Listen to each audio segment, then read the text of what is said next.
Bapak, Ibu-ibu, selamat berjumpa kembali dalam forum studi penelitian, perbandingan dan kajian lintas agama, studi perbandingan antara Islam, Judaisme dan Kristen, studi perbandingan antara Al-Quran dan Alkitab.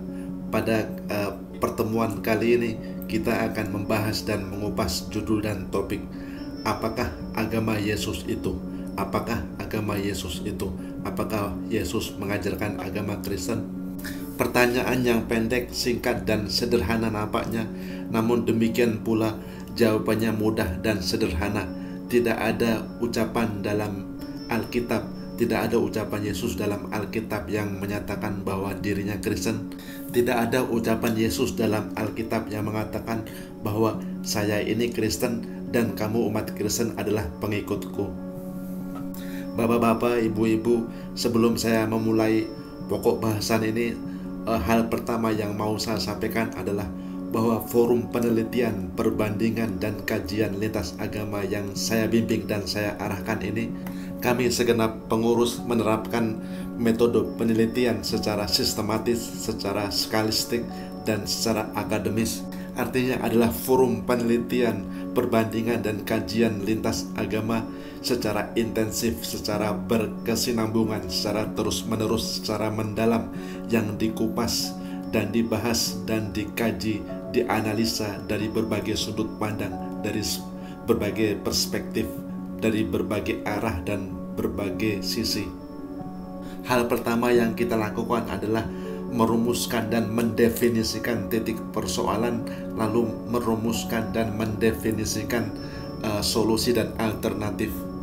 Konsep HD sebagaimana yang sudah saya jelaskan dalam video-video yang lainnya, konsep solusi dan jalan keluar, jalan tengah di tengah-tengah konflik, perbedaan ragam, dan berbagai agama yang saling berbeda. Setiap topik dan judul pokok bahasan kita kupas dan kita bahas tersendiri secara terpisah, dikupas ayat demi ayat, pasal demi pasal. Bukan hanya kita melihatnya dari konteks sejarah, mengajak setiap umat beragama untuk menengok kembali sejarah masa lalu, melihat pokok persoalan dan pembahasan dari konteks sejarah, melihat suatu persoalan dan pembahasan dan mengupasnya dari konteks kronologi, urutan peristiwa kejadian dalam sejarah. Dan bukan hanya itu saja, dalam mencari solusi dan penyelesaian di tengah konflik perbedaan ragam agama yang saling berbeda, bukan hanya mendahulukan kata dan istilah wahyu, kita harus merumuskan dan mendefinisikan istilah dan kata wahyu dan firman Tuhan. Lalu selain itu kita juga harus mengutamakan dan mengkaji setiap persoalan dari sisi logika, pemikiran, akal sehat, dan rasio. Bapak-bapak, ibu-ibu, kebenaran itu memiliki identitas, kebenaran itu memiliki karakteristik, kebenaran itu memiliki ciri-ciri, tanda-tanda, kebenaran itu memiliki persyaratan yang harus dipenuhi. Bahkan kebenaran itu memiliki arti, makna, dan definisi. Di antara dua ciri-ciri persyaratan yang harus dipenuhi, diantaranya adalah bahwa kebenaran itu harus logika, harus masuk akal, harus bisa dicerna dengan pemikiran akal sehat. Karena manusia telah diciptakan dan diberi karunia dengan organ otak dan akal pikiran untuk berpikir, untuk merenung. Dengan kemampuan akal pikiran dan intelek, manusia berusaha untuk menyelesaikan dan memecahkan persoalan. Dengan kemampuan akal pikiran dan intelek, manusia berusaha membedakan mana yang salah, mana yang benar, mana yang asli dan mana yang palsu, mana yang boleh, mana yang tidak. Dengan kemampuan otak, akal pikiran, dan intelek, manusia bisa meneliti, bisa mempelajari, bisa mengecek dan mengetes kebenaran sesuatu, mana sesuatu yang bisa dipercaya dan mana yang tidak. Dengan kemampuan otak, akal pikiran, dan intelek, manusia menerima, menampung, dan memproses segala informasi, input, dan masukan, lalu dicerna, dipikirkan, dan ditentukan mana jalan terbaik dalam hidup, mana yang dapat dijadikan sebagai petunjuk dan pedoman hidup, dan mana jalan yang salah, yang keliru, yang dapat menyesatkan kehidupan manusia. Bapak-bapak, ibu-ibu, maksud dan poin yang mau saya tekankan adalah Banyak sekali hal-hal dalam berbagai ragam agama, aliran kepercayaan, doktrin dan dogma yang jelas-jelas tidak logika, tidak masuk akal, tidak dapat dicerna dengan akal pikiran. Namun tetap saja masih banyak orang yang percaya dan mengikuti sesuatu secara fanatik, secara membabi buta, mengikuti sesuatu secara fanatik berdasarkan perasaan, feeling, dan emosi belaka. Baiklah, yang kedua berkenaan dengan identitas, ciri-ciri, karakteristik, dan tanda-tanda atau persyaratan yang harus dipenuhi dalam suatu kebenaran. Kebenaran itu haruslah suatu yang diwahyukan. Kebenaran itu adalah sesuatu yang datang dari sumber kebenaran yang hakiki dan sejati. Kebenaran itu adalah sesuatu yang difirmankan. Kebenaran itu adalah firman Tuhan yang diwahyukan lewat perantara malaikat Jibril kepada hambanya, yaitu para nabi dan rasul. Maka hal itu artinya apapun kitab suci yang diakui dan dipercayai orang sebagai wahyu dan firman Tuhan, maka kitab suci tersebut di dalamnya tidak boleh ada hal-hal yang saling bertentangan, hal-hal yang saling berlawanan dan saling bertubrukan. Di dalamnya tidak boleh ada hal-hal yang saling berkontradiksi dan berlawanan arah. Di dalam buku atau kitab yang dianggap suci, yang dianggap sebagai wahyu dan firman Tuhan, maka dalam kitab suci tersebut tidak boleh ada kontradiksi, tidak boleh ada penyimpangan, tidak boleh ada korupsi dan campur tangan tulisan manusia. Dalam video pelajaran yang lain sudah saya kupas dan sudah saya bahas mengenai kontradiksi, paradoksi, korupsi, dualisme, alur penyimpangan dan alur kemunafikan yang terdapat dalam Alkitab atau Alkitab Bible. Baiklah bapak-bapak, ibu-ibu, itulah tadi dua kriteria, dua hal utama yang terpenting, dua kriteria yang harus dipenuhi mengenai identitas, ciri-ciri, karakteristik, persyaratan, dan definisi kebenaran yang harus dipenuhi. Maka hal berikutnya akan saya tunjukkan, akan saya buktikan bahwa lambang salib atau ajaran Kristen, lambang salib atau doktrin pewarisan dan penebusan dosa lewat pertumpahan darah di tiang salib, doktrin Trinitas dan Trimukti, semuanya itu sama sekali tidak ada hubungannya dengan ajaran Yesus. Lambang salib dan doktrin penebusan dosa semuanya itu adalah ajaran mitos, ajaran fiksi, ajaran tahayul, ciptaan dan buatan Paulus yang didukung oleh penguasa dan kerajaan Romawi waktu itu. Bapak-bapak, ibu-ibu, bila Anda umat Kristen terutama, mohon Anda perhatikan dan Anda dengarkan baik-baik mengenai kajian analisis, argumentasi, dan pertanyaan yang mau saya sampaikan berikut ini. Silahkan Anda renungkan dan Anda jawab pertanyaan berikut. Apakah Yesus itu berdosa dan berbuat kesalahan? Apakah Yesus itu penjahat dan berbuat tindakan kriminal? Tentu saja jawabannya adalah tidak.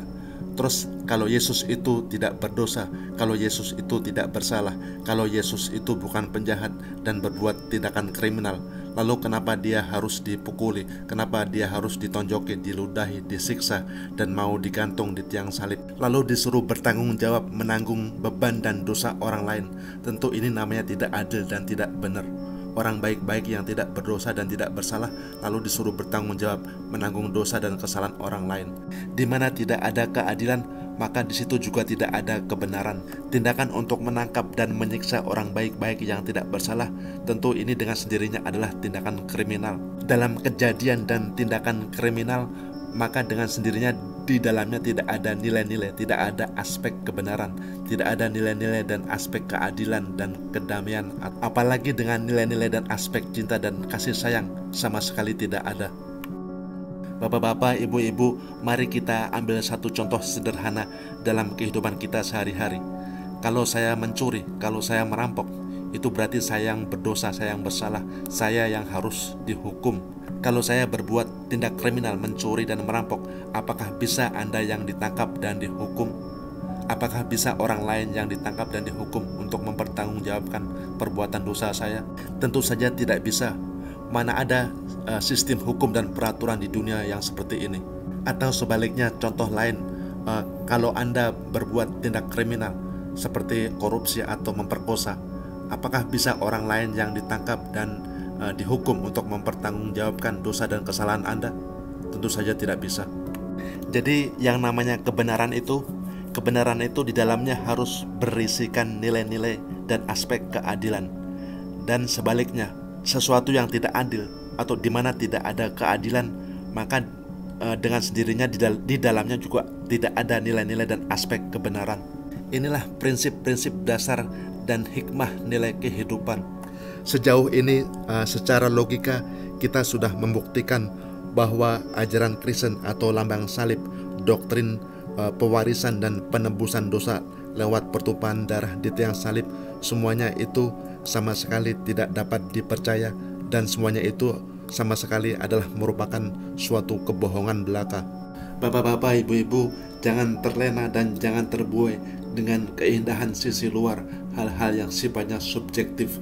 Semuanya itu hanya sisi luar dan sisi permukaan dan kulit. Semuanya itu tidak bernilai dan tidak berarti bila kita bersedia untuk meneliti, untuk mempelajari secara mendalam dan melihatnya dari berbagai sisi, dari berbagai aspek, dari berbagai perspektif dan sudut pandang. Hal lain yang seharusnya membuat Anda penasaran adalah bagaimana mungkin peristiwa, tindak dan niat kejahatan untuk menyiksa dan membunuh orang yang tidak bersalah dan menggantungnya di tiang salib.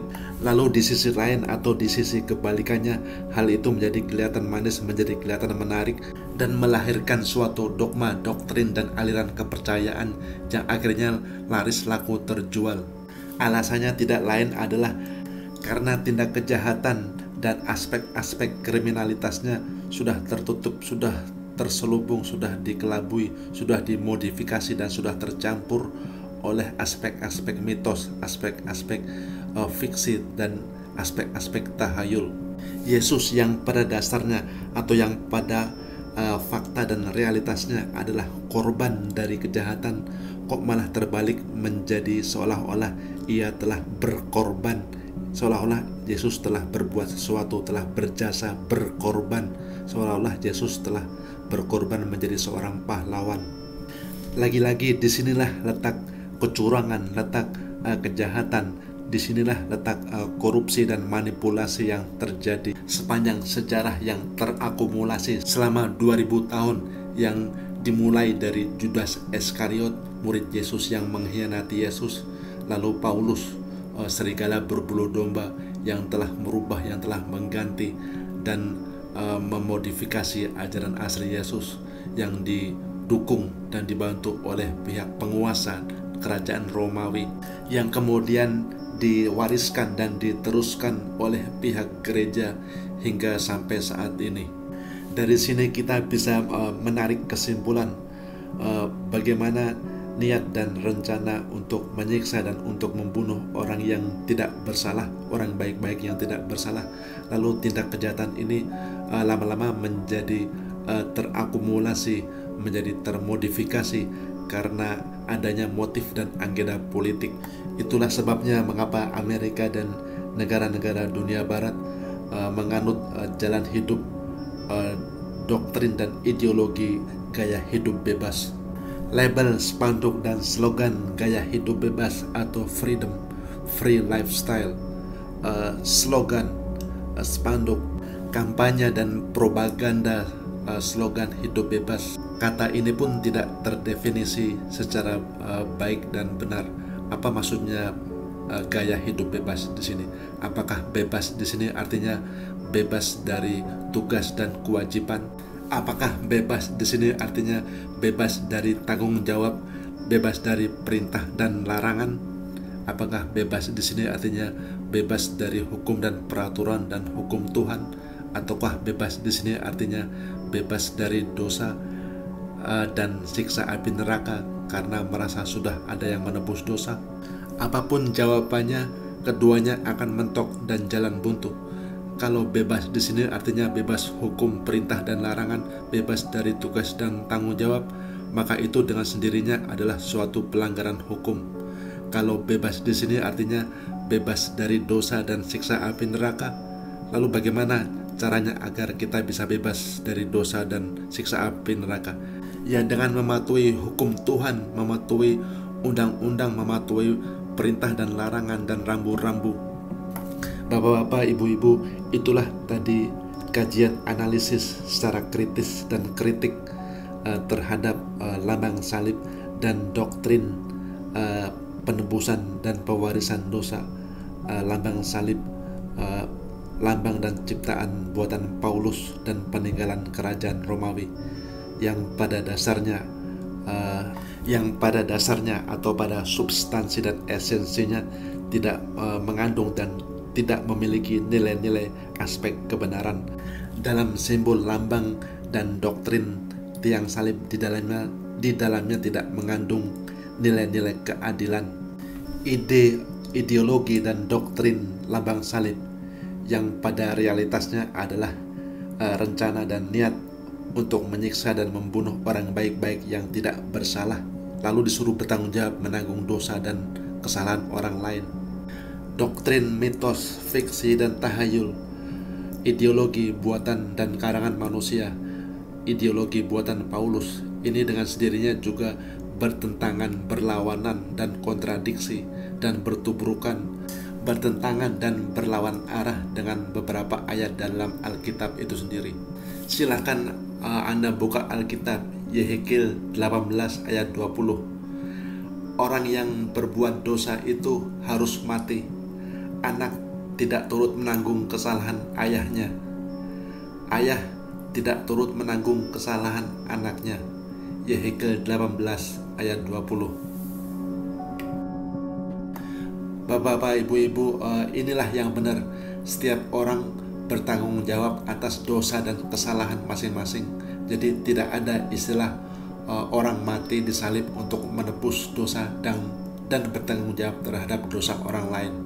Inilah yang namanya prinsip keadilan. Di mana tidak ada keadilan, maka di situ tidak ada kebenaran. Mari kita lihat ayat berikutnya. Janganlah ayah dihukum mati karena anaknya. Janganlah pula anak dihukum mati karena ayahnya. Setiap orang harus dihukum mati. Setiap orang harus dihukum mati karena dosanya sendiri. Ulangan 24 ayat 16. Lagi-lagi inilah prinsip, kaidah, dan nilai-nilai kebenaran. Setiap orang bertanggung jawab dan menanggung dosanya masing-masing. Jadi tidak ada istilah orang mati disalib untuk menanggung dosa dan bertanggung jawab terhadap dosa dan kesalahan orang lain. Itu namanya tidak benar dan tidak adil. Kalau Anda yang berdosa dan bersalah, maka Anda yang harus mati disalib dan bukan Yesus. Itu namanya tidak benar. Baik, kita lihat ayat berikutnya. Silakan Anda buka kitab Yeremia 31. Setiap orang akan mati. Setiap orang akan mati karena kesalahannya sendiri. Yeremia 31 ayat 29-30. Lagi-lagi saya tegaskan berulang kali, Yesus orang baik-baik yang tidak bersalah dan tidak berdosa. Yesus bukan penjahat. Yesus tidak melakukan tindakan kriminal. Mengapa Yesus mesti disalib, mesti disiksa dan digantung untuk bertanggung jawab menanggung dosa dan kesalahan orang lain? Itu namanya tidak benar dan tidak adil. Bapak-bapak, ibu-ibu, dalam penjelasan berikutnya akan saya paparkan mengenai argumentasi dan kajian studi analisis perbandingan antara dua versi kisah dan riwayat Nabi Adam, manusia pertama, dan istrinya yaitu Hawa. Kisah dan riwayat Nabi Adam dalam Alkitab dan dalam Al-Quran. Dalam Alkitab maupun dalam Al-Quran diceritakan mengenai kisah dan riwayat Nabi Adam dan istrinya Hawa. Sama-sama satu cerita tapi dua versi. Mohon Anda perhatikan dan dengarkan baik-baik. Dalam Alkitab dikisahkan bahwa Nabi Adam dan istrinya Hawa makan buah terlarang. Mereka berdosa dan melanggar perintah Tuhan dan memakan buah terlarang. Akhirnya Tuhan pun begitu marah dan murka, dan saking marahnya Nabi Adam dan istrinya Hawa diusir dari surga, dan mereka pun diletakkan dan dipindahkan ke bumi, ke dunia. Jadi saking marahnya Tuhan tidak mengampuni dan tidak memaafkan dosa dan kesalahan Nabi Adam dan Hawa. Akhirnya Nabi Adam dan Hawa diusir dan dipindahkan ke bumi. Lalu beribu-ribu tahun setelah itu, orang lain yang tidak tahu apa-apa, yang tidak bersalah apa-apa, yang bernama Yesus Kristus harus digantung, harus disiksa, harus dipukuli, dan digantung di tiang salib untuk menanggung dosa dan perbuatan yang sementara dia sendiri tidak melakukannya. Apakah tindakan ini benar dan adil? Apakah tindakan ini bisa diterima dengan logika dan pemikiran akal sehat? Nabi Adam dan Hawa, manusia pertama yang bersalah dan memakan buah terlarang, sementara bertahun-tahun, beribu-ribu tahun setelah itu, anak cucunya yang tidak tahu apa-apa, salah satunya harus dihukum mati, dipancung, dicambuk, dan disiksa, digantung tiang salib. Ini jelas-jelas tidak benar dan berlawanan arah dengan ayat yang saya kutip sebelumnya. Janganlah ayah dihukum mati karena anaknya, janganlah pula anak dihukum mati karena ayahnya. Setiap orang harus dihukum mati karena dosanya sendiri. Ulangan 24 ayat 16. Bapak-bapak, ibu-ibu, cobalah Anda renungkan dan Anda pikirkan secara mendalam dan berpikirlah secara realistis. Bukan hanya hal ini tidak benar, tidak adil, dan hal ini juga sesuatu perbuatan yang kejam, yang keji, yang sadis dan tidak berperi kemanusiaan, dengan menyiksa, memukuli dan menyakiti seseorang yang tidak bersalah apa-apa, lalu disuruh bertanggung jawab menanggung dosa dan kesalahan orang lain. Bapak-bapak, ibu-ibu, saya tidak habis berpikir kenapa orang tidak mau berpikir dan terbuka pikirannya dan menyadari fakta dan realitas. Ini kan sebenarnya tindak kejahatan pembunuhan, tindak kejahatan kriminal pembunuhan yang melibatkan banyak orang. Cuma dalam kasus ini kasusnya sudah melibatkan unsur-unsur religius, unsur-unsur mistik, unsur-unsur tradisi mitos, unsur-unsur tahayul dan fiksi, dengan doktrin penebusan dan pewarisan dosa, penebusan dosa lewat pertumpahan darah di tiang salib. Bapak-bapak, ibu-ibu, kita bisa melihat, kita bisa menilai dan menghakimi sesuatu mulai dari dasarnya. Kalau dasar sesuatu itu tidak benar, maka sisa-sisanya yang lainnya juga pasti tidak benar. Kalau sesuatu itu diawali dengan kejahatan kriminal, maka yang lain-lainnya juga sudah pasti tidak benar. Pondasi dasar awal mula terbentuknya agama Kristen atau terbentuknya doktrin tiang dan lambang salib adalah dari rencana peristiwa pembunuhan orang yang tidak bersalah, lalu disuruh menanggung dan bertanggung jawab menanggung dosa dan kesalahan orang lain. Ini kan dari dasarnya aja sudah tidak benar. Kejahatan, makar, dan konspirasi global yang melibatkan banyak orang yang sudah tercampur aduk dengan unsur-unsur mitos, unsur-unsur tahayul, dan unsur-unsur religius. Apalagi ketika tindakan kejahatan tersebut sudah terpolitisir dan menguntungkan dari sisi politik. Karena agama dan politik adalah dua hal yang saling berdekatan dan berdampingan. Agama digunakan sebagai alat, sebagai media untuk mengendalikan, untuk mengontrol dan menguasai kehidupan masyarakat luas secara global. Doktrin, dogma, dan ideologi lambang salib yang menjadikan Yesus sebagai korban dari tindak kejahatan, hal itu sangat kondusif dan menguntungkan bagi terciptanya rencana konspirasi global. Di antaranya adalah terciptanya ideologi dan paham gaya hidup bebas budaya barat. Itulah sebabnya orang-orang bule dan masyarakat dunia barat banyak yang menganut ajaran Kristen lambang salib, karena hal itu sesuai dan cocok dengan peradaban dan budaya mereka. Gaya hidup bebas, gaya hidup bebas tanpa hukum, tanpa peraturan, tanpa undang-undang, tanpa pedoman hidup, tanpa hukum Tuhan. Karena mereka menyangka dan mengira bahwa hukum Tuhan sudah tidak ada, hukum Tuhan sudah diganti dengan pertumpahan darah. Yesus telah menebus dosa dan membayar semuanya. Kamu bisa hidup bebas. Hore, merdeka! Gaya hidup party dan pesta berhura-hura dan senang-senang dengan segala peralatan dan perlengkapan, dari mulai musik, alkohol, minuman keras, seks bebas, dan narkoba. Semua peradaban dan gaya hidup dunia barat ini tercipta dan terbentuk atas peranan dan kontribusi dari ideologi dan lambang salib ciptaan Paulus. Dimulai dari orang-orang Farisi dan Sadusi yang mendesak dan mendorong kaum penguasa Romawi agar menangkap dan menyiksa Yesus.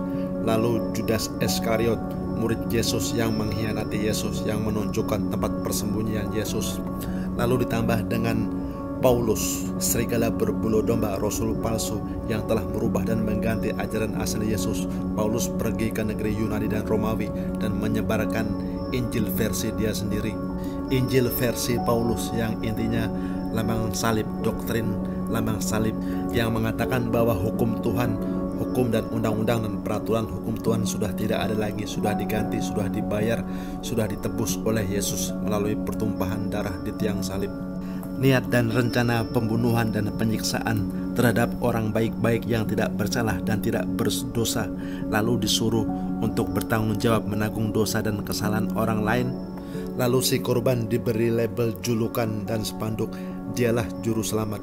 Lalu dibuatlah cerita karangan. Oh, sebenarnya Tuhan itu sayang sama kita. Tuhan telah menjelma dan turun ke bumi, menjelma dalam bentuk manusia, lalu berkorban, mengorbankan diri atau bunuh diri untuk menebus dosa kita. Ini semuanya tidak lain adalah bentuk kejahatan kriminalitas secara sistematis yang melibatkan banyak orang, kejahatan yang terorganisir, kejahatan yang terinstitusi secara rapi. Baiklah bapak-bapak, ibu-ibu, mari kita lanjutkan dengan penjelasan berikutnya, masih seputar mengenai kisah dan riwayat Nabi Adam dan istrinya Hawa yang memakan buah terlarang di surga. Sekali lagi sama-sama satu cerita tapi dua versi, dalam versi Kristen, dalam versi Alkitab, dan dalam versi Islam, dalam versi Al-Quran. Dalam Al-Quran disebutkan dan diriwayatkan bahwa manusia pertama Nabi Adam dan Hawa, karena lupa dan lalai, suatu ketika Nabi Adam dan istrinya Hawa melanggar hukum Tuhan dan memakan buah terlarang yang seharusnya mereka tidak makan. Kalau kita pikir-pikir, lagian juga ini merupakan dosa dan kesalahan mereka yang pertama. Maka Allah Tuhan pencipta alam, Allah Tuhan pencipta alam memaafkan dan mengampuni dosa mereka. Allah satu-satunya Tuhan pencipta langit dan bumi. Dia itu maha pemurah dan maha pengasih, maha penyayang. Nabi Adam dan Hawa melanggar, memakan buah terlarang, itu pun baru kesalahan pertama. Maka Allah pun memaafkan dan mengampuni dosa mereka. Sudah, itu saja, titik.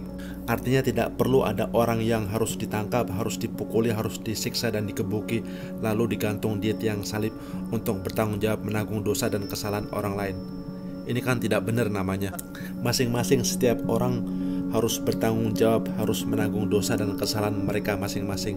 Kalau Anda yang berdosa dan bersalah, berbuat maksiat dan kesalahan, maka Anda yang harus digantung di tiang salib dan bukan Yesus. Seringkali umat Kristen berkomentar sebagai berikut, manusia itu tidak bisa, manusia itu tidak mampu dan tidak mungkin mencapai level dan standar yang telah ditentukan oleh Tuhan. Manusia tidak mungkin untuk nyenengin dan untuk memberi kepuasan 100% kepada Tuhan, kata mereka lagi. Manusia itu tidak mungkin bisa mematuhi dan mentaati hukum dan peraturan undang-undang secara 100% dan sempurna seperti yang dimauin oleh Tuhan. Itulah sebabnya Tuhan harus terjun dan turun sendiri ke bumi, ke dunia, lalu berubah menjadi manusia, lalu berkorban atau mengorbankan diri untuk menebus dosa manusia. Lagi-lagi ini cuma akal-akalan dan alasan mereka untuk mempertahankan posisi mereka. Bapak-bapak, ibu-ibu, Anda dan kita semuanya tentu pernah merasakan dan duduk di bangku kuliah atau bangku sekolah. Anda juga tentu mengetahui bagaimana prosedur, aturan main dan peraturan dalam ruang lingkup kelas dan sekolah.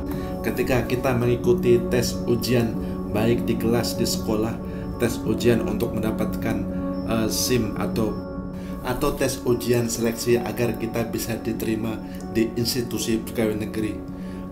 Umumnya soal yang mereka berikan sekitar 100 pertanyaan dan soal yang harus kita isi, yang harus kita jawab. dan kita tahu bagaimana prosedur, aturan main dan peraturannya. Kita tahu dan Anda juga tahu bahwa kriteria untuk kelulusan suatu tes atau ujian tidak harus 100% mutlak harus benar semuanya. Kriteria kelulusan suatu tes bisa dengan 95%, 90%, 80%, atau 75% pun seseorang bisa lulus tes ujian. Inilah fakta dan realitas dalam kehidupan kita di dunia ini. Tidak ada manusia yang sempurna. Kita semuanya tahu bahwa tidak ada manusia pun di dunia ini yang sempurna. Karena itu artinya apa? Tuhan semesta alam, Tuhan tidak menuntut kesempurnaan secara 100% dari makhluk atau dari hambanya. Karena Tuhan sendiri tahu, Tuhan tahu bahwa manusia itu tidak sempurna dan tidak ada manusia yang sempurna. Jadi maka intinya di sini adalah manusia diajarkan dan diperintahkan untuk bertobat dan untuk belajar meminta ampun, memohon ampunan kepada Tuhan Sang Maha Pemurah, Maha Pengasih dan Maha Penyayang. Disinilah inti pelajaran dan hikmah yang perlu kita petik, yang tidak ada dan tidak kita jumpai dalam ajaran gereja atau dalam ajaran Kristen. Bapak-bapak, ibu-ibu, maka mulai saat ini, mulai sekarang, maka ketahuilah bahwa Allah Tuhan semesta alam, Allah Tuhan pencipta alam semesta, Dia itu Maha Pemurah, Maha Pengasih dan Maha Penyayang. Allah Tuhan pencipta alam semesta tidak menuntut kesempurnaan 100% mutlak dari manusia. Manusia itu tidak sempurna dan Tuhan tahu hal itu. Allah mengajarkan dan memerintahkan manusia untuk belajar bertobat, untuk minta ampun, memohon ampunan kepada Allah, karena Dialah satu-satunya tempat dan sumber untuk meminta ampunan. Setiap kali kita berdosa, berbuat salah, berbuat maksiat, kita terjatuh dan kita belajar untuk bangun lagi, untuk belajar bertobat, untuk kembali membersihkan diri, membersihkan hati, untuk meminta ampun. Setiap kita berdosa, bersalah, kita terjatuh, kita bangun lagi. Tidak peduli berapapun banyaknya dosa dan maksiat dan kesalahan yang kita lakukan, walaupun dosa, maksiat dan kesalahan yang kita lakukan sebanyak dan setinggi gunung dan sebanyak air di lautan, Allah Tuhan Maha Pencipta semesta alam, Ia Maha Pengampun dan Ia mengampuni segala dosa. Selama kita menyadari dan mengakui dan menyembah Allah satu-satunya Tuhan yang Maha Pencipta dan tidak menyekutukannya dengan apapun dan dengan siapapun. Inilah tujuan hidup dan tujuan manusia diciptakan, untuk menyembah Allah, karena Dia itu Sang Pencipta, Dia satu-satunya yang menciptakan seluruh umat manusia. Dengan kata lain, janganlah menyembah sesuatu selain daripada Allah. Jangan menyembah makhluk, jangan menyembah ciptaan, jangan menyembah benda dan patung dan berhala. Jangan menyembah matahari, jangan menyembah bulan, jangan menyembah nabi dan malaikat, jangan menyembah Yesus. Bila Anda masih menyembah patung dan berhala, bila Anda masih menyembah makhluk dan ciptaan, bila Anda masih menyembah nabi dan rasul atau malaikat, bila Anda masih menyembah makhluk dan ciptaan seperti yang dilakukan oleh orang-orang ini, maka bila Anda masih belum mau bertobat sebelum ajal dan kematian, maka resikonya nanti di hari kiamat adalah siksa api neraka yang pedih dan kekal bagi orang-orang kafir, bagi orang-orang musyrik, bagi orang-orang yang tidak beriman kepada kebenaran Islam, kebenaran Al-Quran dan kebenaran Nabi Muhammad SAW. Baiklah bapak-bapak, ibu-ibu, umat Kristen terutama, sudah waktunya untuk buka mata, untuk buka telinga, buka hati dan buka pikiran. Sudah berulang kali saya tekankan bahwa lambang salib, doktrin pewarisan dosa, doktrin penebusan dosa lewat pertumpahan darah di tiang salib, doktrin Trinity, doktrin Trimukti, doktrin Trinitas atau Trisakti, konsep satu Tuhan yang berwujud dalam tiga bentuk, semuanya itu adalah ajaran dan buatan Paulus. Sementara Paulus sendiri adalah rasul palsu, serigala berbulu domba yang telah merubah, yang telah merusak dan mengganti ajaran asli Yesus.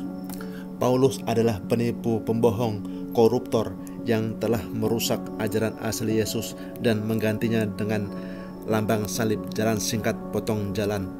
Paulus bukanlah murid asli Yesus, bahkan Paulus tidak pernah bertemu, tidak pernah berjumpa, dan tidak pernah hidup di masa Yesus. Berpuluh-puluh tahun setelah kepergian Yesus, seseorang yang bernama Paulus telah menyimpang, Paulus telah salah arah, salah jalan, tersesat di jalan. Paulus pergi ke negeri Romawi dan Yunani yang dia tidak seharusnya lakukan, lalu menyebarkan Injil palsu, Injil versi dia sendiri. Kepalsuan Injil yang dibuat dan disebarkan Paulus yang tidak lain adalah doktrin salib, lambang salib, doktrin penebusan dosa dan pewarisan dosa lewat pertumpahan darah di tiang salib. Bapak-bapak, ibu-ibu, silakan perhatikan, camkan dan perhatikan baik-baik bahwa Yesus hanya diutus kepada umatnya sendiri. Yesus adalah golongan dari Bani Israel. Yesus hanya diutus kepada umatnya sendiri, yaitu umat Israel, sebagaimana perkataan beliau, "Aku tidak diutus kecuali kepada domba-domba yang hilang dari umat Israel." Matius 15:24. Yesus juga berpesan dan memberi peringatan keras kepada murid-muridnya supaya jangan menyimpang, jangan keluar jalur. Yesus memperingatkan murid-muridnya jangan pergi ke negeri Samaritan dan jangan pergi ke negeri dan bangsa-bangsa lain. Jangan pergi ke negeri Yunani dan Romawi, sebab resikonya bila hal itu terjadi maka akan berbahaya. Berita kerajaan surga atau berita kebenaran Injil yang disebarkan Yesus akan dirusak, akan diinjak-injak, akan diganti dan dikorupsi oleh penguasa dan kerajaan Romawi, oleh orang-orang Barat dan orang-orang Eropa. Namun sayang beribu sayang, semuanya sudah terjadi, semuanya sudah terlanjur basah. Setelah kepergian Yesus, seseorang yang bernama Paulus pergi ke negeri Yunani dan negeri Romawi dan menyebarkan Injil yang berbeda, yang berlawanan dari apa yang telah diajarkan oleh Yesus. Inilah dasar utama dan awal mula kesalahan besar yang dilakukan oleh Paulus.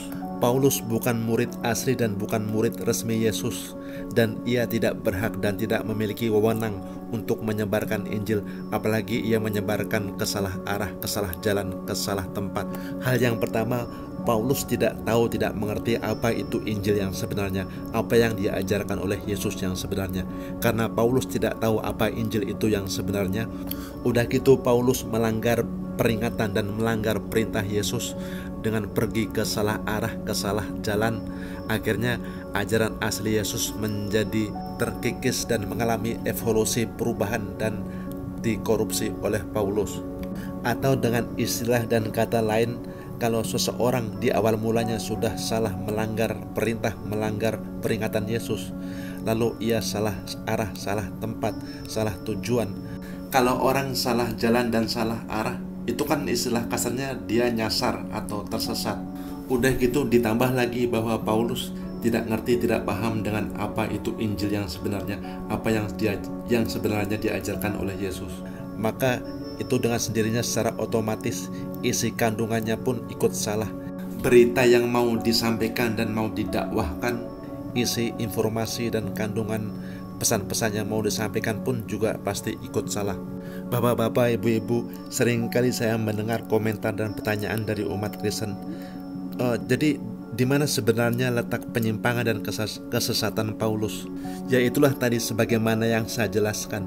Yang pertama, Paulus itu bukan murid resmi dan bukan murid asli Yesus.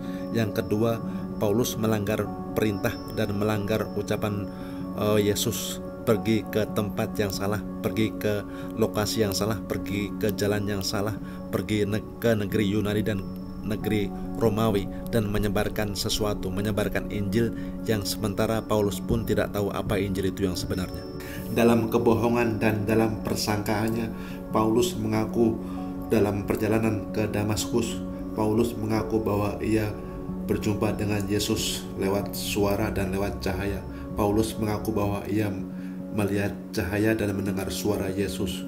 Namun bila Anda pelajari dan bila Anda teliti, pengakuan ini tidak berarti dan tidak bermakna dan kadaluarsa. Baik argumentasi dan studi kajian analisis yang pertama, di satu sisi Paulus dalam perjalanan ke Damaskus, ia mengaku melihat cahaya dari langit. Tapi di sisi lain, Paulus juga berkata dan membuat pernyataan bahwa setan pun bisa menyaru dan bisa menyamar dalam bentuk cahaya malaikat terang. Jadi pertanyaannya adalah, bila Anda umat Kristen, dari mana Anda tahu bahwa cahaya yang dilihat oleh Paulus adalah cahaya dari ilahi, dari Tuhan? Kalau pada saat yang bersamaan di sisi lain Paulus juga berkata bahwa setan atau iblis pun bisa menyaru dan bisa menyamar dalam wujud malaikat terang. Pada peristiwa dan kejadian yang sama, Paulus juga mengaku mendengar suara panggilan.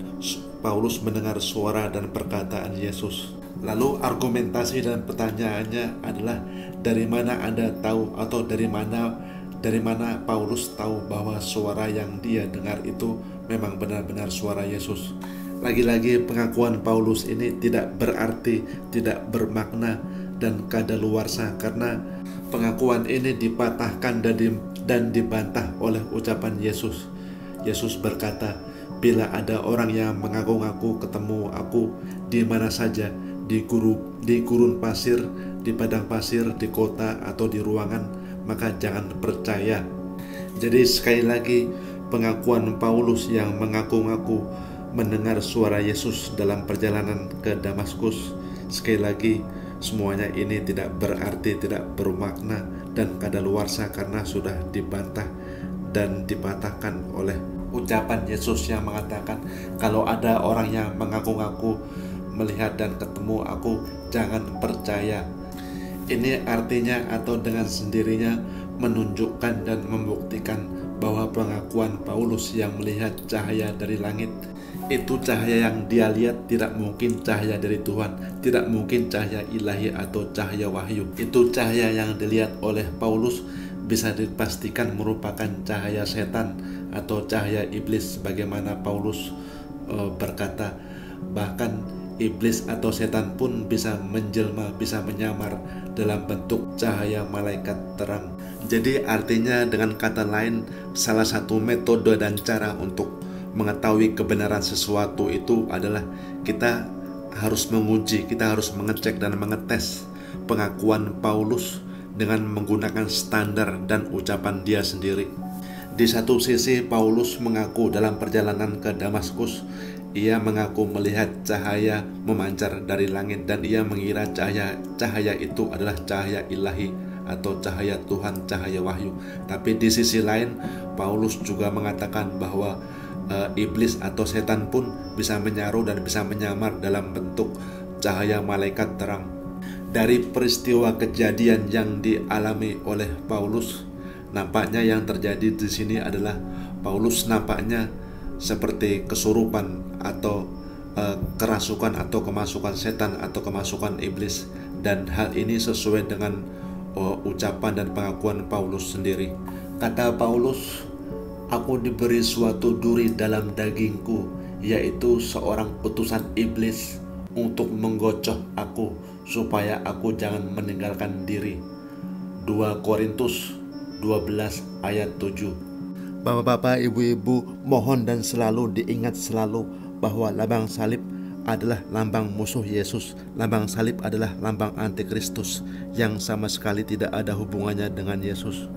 Bahkan bila kita lihat dari sejarah asal-usulnya, lambang salib adalah suatu tempat, suatu bukit yang bernama Golgota, di mana orang-orang jahat, para koruptor, para bandit dan penjahat kelas kakap dihukum dan dieksekusi. Dan seperti yang sudah saya katakan bahwa Yesus bukan penjahat, Yesus bukan pelaku kriminal, Yesus bukan koruptor. Jadi lambang salib tidak pantas dan tidak cocok untuk ditempatkan pada diri dan jati diri Yesus. Yesus tidak mati dan tidak pernah disalib. Inilah kenyataan dan hakikat kebenaran Islam yang berusaha untuk menjelaskan, mengklarifikasi dan membela kebenaran Yesus, membela nama baik Yesus, membela jati diri dan identitas Yesus yang sebenarnya, bahwa Yesus tidak seperti apa yang digambarkan dan diakui oleh orang-orang gereja, bahwa Yesus tidak pernah mati dan tidak pernah disalib. Yang telah mati dan digantung di tiang salib adalah muridnya dia sendiri, yaitu Judas Iskariot yang telah mengkhianati dia. Yesus berkata, waspadalah terhadap nabi-nabi palsu yang datang kepadamu dengan menyamar seperti domba, tapi sesungguhnya mereka adalah serigala buas. Matius 7 ayat 15. Siapakah serigala buas yang menyaru dan menyamar sebagai domba tersebut? Mari kita lihat dalam kitab Kejadian 49 ayat 27, sebagaimana berbunyi, Benyamin adalah seperti serigala buas yang menerkam. Pada waktu pagi ia memakan mangsanya, pada waktu petang ia membagi-bagikan rampasannya. Kejadian 49 ayat 27. Benyamin adalah salah satu suku dari bangsa Israel yang dikenal karena sifat perilaku dan karakter kejahatannya. Mereka berpura-pura kelihatan manis dan baik, namun kenyataannya mereka adalah orang-orang jahat yang menyamar seperti serigala berbulu domba. Salah satu tokoh dan orangnya adalah Paulus dari Tarsus. Paulus adalah pendiri dan pelopor pendiri lambang salib. Mari kita lihat ucapan dan pengakuan dari Paulus. Paulus berkata, "Aku adalah orang Israel dari turunan Abraham, dari suku Benyamin." Kalau Paulus adalah dari suku Benyamin, maka suku Benyamin adalah orang-orang jahat, orang-orang yang berbuat kerusakan, yang berpura-pura manis. Namun aslinya mereka adalah orang-orang jahat, para penipu, orang-orang koruptor yang berbuat kejahatan, tidak ubahnya seperti serigala buas yang siap untuk menerkam, untuk mencuri dan merampas dan menerkam mangsanya. Inilah yang dilakukan oleh Paulus. Paulus mengaku-ngaku dan berbuat sesuatu mengatasnamakan Yesus. Paulus mengaku-ngaku sebagai pengikut Yesus, padahal Paulus sendiri berlawanan, berkontradiksi dan bertentangan dengan Yesus. Paulus mengaku-ngaku mendapatkan wahyu dan firman Tuhan, padahal Paulus adalah rasul palsu. Paulus adalah nabi dan rasul palsu dan tidak pernah mendapatkan wahyu atau firman Tuhan. Paulus juga mengaku-ngaku pernah melihat cahaya dari langit. Paulus mengaku-ngaku dalam perjalanan ke Damaskus, Paulus mengaku melihat cahaya memancar dari langit, dan Paulus juga mengaku mendengar suara Yesus, padahal semuanya itu adalah kebohongan dan penipuan belaka yang kenyataannya Paulus adalah kerasukan dan kemasukan setan. Paulus telah terbukti sebagai musuh dalam selimut. Paulus terbukti sebagai serigala buas yang menyamar dan menyaru sebagai domba. Paulus telah berkontribusi, telah berperan besar dalam menciptakan doktrin dan lambang salib. Paulus telah menulis berbagai banyak surat-surat.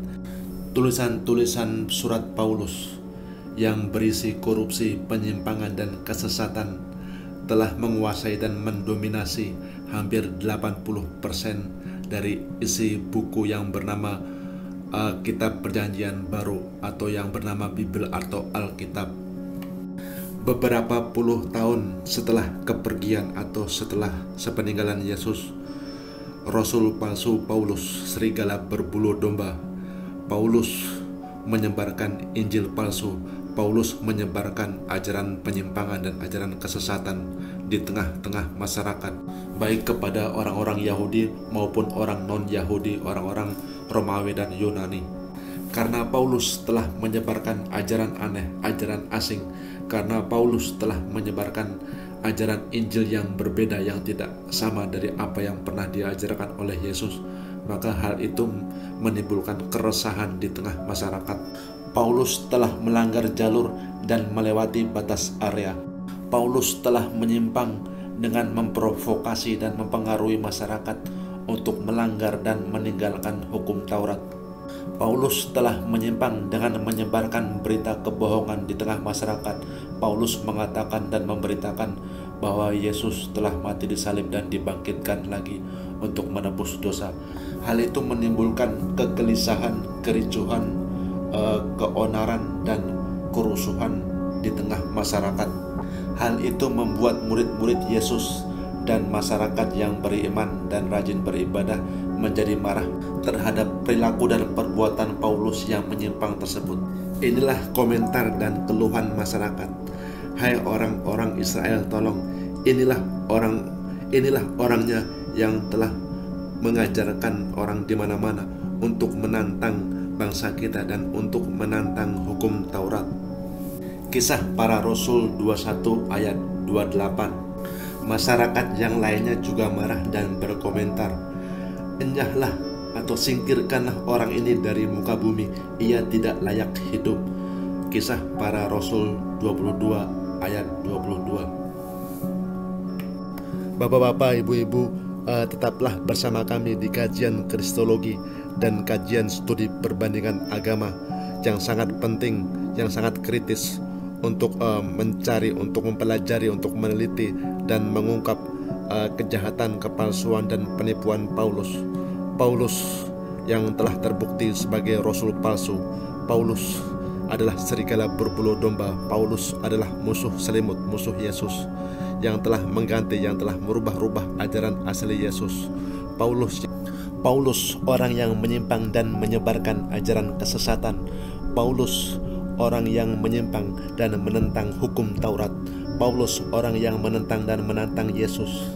Tapi sayang, oleh umat gereja atau oleh umat Kristen, Paulus didukung, dibela dan dijadikan sebagai pahlawan. Paulus rasul palsu. Paulus yang telah menyebarkan Injil palsu dan Injil versi dia sendiri. Paulus menyebarkan berita kebohongan di tengah masyarakat. Paulus menyebarkan ajaran yang aneh, ajaran asing yang tidak pernah didengar oleh murid-murid Yesus sebelumnya. Paulus menyebarkan berita kebohongan bahwa Yesus telah mati di salib dan dibangkitkan kembali untuk menebus dosa. Paulus juga menyebarkan dan mengabarkan berita bahwa Yesus sebenarnya adalah Tuhan itu sendiri, Tuhan yang menjelma dalam bentuk manusia, yang datang untuk disalib dan datang untuk menebus dosa manusia, dan kita telah selamat merdeka karenanya. Paulus, rasul palsu, serigala berbulu domba, musuh dalam selimut. Paulus telah menciptakan, telah mengarang, telah membuat dan menyebarkan Injil palsu, Injil versi Paulus. Paulus telah menciptakan agama baru, Injil baru yang berbeda dan tidak sama dari apa yang pernah diajarkan oleh Yesus. Injil baru yang aneh dan asing, Injil yang tidak pernah diajarkan dan tidak pernah disampaikan oleh Yesus sebelumnya. Sebagaimana kita lihat komentar dan keluhan masyarakat. Rupa-rupanya ia atau Paulus adalah pemberita ajaran dewa-dewa asing, sebab ia memberitakan Injil tentang Yesus dan kebangkitannya. Kisah Para Rasul 17 ayat 18. Paulus pun ditangkap karena telah menimbulkan kegelisahan, kerusuhan, dan keonaran di tengah masyarakat. Karena telah menyimpang dan menyesatkan, akhirnya Paulus pun ditangkap dan dibawa ke persidangan Areopagus. Lalu mereka membawa Paulus menghadap sidang Areopagus dan mengatakan, "Bolehkah kami tahu ajaran baru mana yang kau ajarkan itu?" Kisah Para Rasul 17 ayat 19. Paulus ditangkap, disidang dan diinterogasi di depan persidangan untuk mempertanggungjawabkan perbuatannya. Sebagian masyarakat ada yang marah, mengeluh dan berkomentar, "Sebab engkau, yaitu Paulus, sebab engkau telah memberitakan kepada kami perkara-perkara yang aneh." Kisah Para Rasul 17 ayat 20. Maka pada saat itu banyak orang-orang Athena dan orang-orang asing yang berkumpul di situ. Mereka tidak melakukan sesuatu apapun kecuali untuk mengatakan dan untuk mendengarkan sesuatu hal yang baru, untuk mendengar segala sesuatu yang baru. Kisah Para Rasul 17:21. Ya, benar sekali, agama baru, ciptaan, buatan, dan karangan Paulus yang berbeda dari apa yang telah diajarkan oleh Yesus. Bapak-bapak, ibu-ibu, mungkin Anda penasaran dan ingin tahu ajaran baru apa yang diciptakan oleh Paulus tersebut. Injil baru apa yang dikarang dan dibuat oleh Paulus tersebut. Injil baru yang menyimpang, yang berbeda dari aslinya. Injil baru yang menyimpang dari apa yang pernah diajarkan oleh Yesus. Agama baru dan Injil baru yang dikarang dan dibuat Paulus tersebut tidak lain adalah doktrin tiang salib, doktrin pewarisan dan penebusan dosa lewat tiang salib, doktrin satu Tuhan yang menjelma dalam 3 bentuk, dalam 3 wujud, doktrin Trinitas, Trimukti, Trisakti, dan Tritunggal. Ternyata doktrin penyembahan 3 dewa, doktrin penyembahan satu Tuhan yang menjelma dalam 3 wujud, dalam 3 bentuk, doktrin Trinity, Trisakti, Trimukti atau Tritunggal, doktrin satu Tuhan yang menjelma dalam 3 wujud, doktrin Trinity, Trinitas, doktrin Trimukti, Trisakti atau doktrin Tritunggal, penyembahan satu Tuhan yang berwujud dalam 3 bentuk, yang menjelma dalam 3 wujud. Semuanya itu sudah ada jauh sebelum munculnya agama Kristen. Doktrin Trinity, Trisakti, Tritunggal, semuanya itu tidak lain adalah peninggalan dan warisan nenek moyang para penyembah berhala, bangsa-bangsa dan masyarakat kuno terdahulu. Inilah agama baru, Injil baru versi Paulus. Doktrin Trinitas, Trimukti dan Trisakti, doktrin gereja yang dibuat dan dikarang oleh Paulus, hasil tiruan, hasil fotokopi, hasil menyontek dan menjiplak dari doktrin sebelumnya, doktrin nenek moyang penyembah berhala di zaman masyarakat kuno. Terbongkar dan ketahuan sudah, inilah Injil versi Paulus, Injil gaya dan versi Paulus, Injil penyalipan lewat penebusan dosa, Injil yang dikarang dan dicontek, dicontoh, ditiru, menjiplak dari ajaran dewa-dewa asing sebelumnya. Menurut ketentuan hukum Taurat, orang-orang yang menyimpang, orang-orang yang menyebarkan ajaran sesat, orang-orang yang mengajak dan mempengaruhi orang untuk melanggar dan meninggalkan hukum Tuhan, atau nabi-nabi palsu dan rasul-rasul palsu yang mengaku mendapat wahyu dari firman Tuhan, dan salah satu di antaranya adalah Paulus. Bahkan Paulus sudah terang-terang menyatakan dan mengakui dirinya sebagai nabi palsu. Paulus berkata, "Apa yang aku katakan, aku mengatakannya bukan dari firman Tuhan, melainkan dari diri sendiri, melainkan dari diriku sendiri sebagai orang yang bodoh yang ingin bermegah dalam duniawi." Jadi menurut ketentuan dan undang-undang hukum Taurat, para nabi palsu dan rasul palsu yang mengaku-ngaku mendapat wahyu dari Tuhan, orang tersebut seperti Paulus harusnya dihukum pancung dan dihukum mati. Akibat ulah Paulus yang menyebarkan ajaran kesesatan di tengah-tengah masyarakat, maka akhirnya timbullah kerusuhan, kericuhan, dan kekacauan. Kasus Paulus dengan ajaran yang menyimpangnya menimbulkan pro dan kontra. Ada yang demo, protes, dan menentang Paulus, ada juga yang membela dan mendukung Paulus. Kondisi masyarakat pun akhirnya terpecah dan terbelah menjadi 2 kelompok. Ada yang membela dan mendukung Paulus, ada juga yang protes, demo, dan berlawanan dengan Paulus. Masyarakat yang menentang dan berlawanan dengan Paulus menuntut agar Paulus diadili, dihukum mati, dan digantung karena dia sudah terbukti sebagai nabi palsu dan menyimpang dari ajaran Yesus. Di tengah-tengah kekacauan, kerusuhan, dan tawuran antara 2 kelompok, antara 2 kubu tersebut, kelompok Yesus diwakili oleh para murid-muridnya dan oleh masyarakat yang masih beriman dan masih rajin untuk beribadah mematuhi hukum Tuhan atau hukum Taurat. Sementara kelompok dan kubu Paulus dengan simbol dan lambang salibnya didukung oleh orang-orang dari berbagai variasi dan campuran. Ada non-Yahudi, Yahudi, ada orang Yunani, orang Romawi, dan orang-orang Eropa. Di tengah-tengah kekacauan, kericuan, kerusuhan, dan tawuran, dan perang ideologi antara 2 kelompok atau antara 2 kubu yang masing-masing jumlah pengikut dan pendukung dari 2 belah pihak jumlahnya hampir cukup banyak hingga sampai ribuan. Untuk menghadapi, mengatasi, dan meredam kekacauan dan kerusuhan tersebut, pasukan Romawi diturunkan dengan beberapa jumlah. Diperkirakan terdapat 470 prajurit Romawi, terdiri dari 200 infanteri, 200 pasukan tombak, dan 70 pemanah. Paulus, rasul palsu, dan pemimpin kelompok yang menyimpang tersebut ditangkap dan diamankan dari tempat lokasi. Berikut adalah perkataan dan pernyataan dari komandan pasukan Romawi.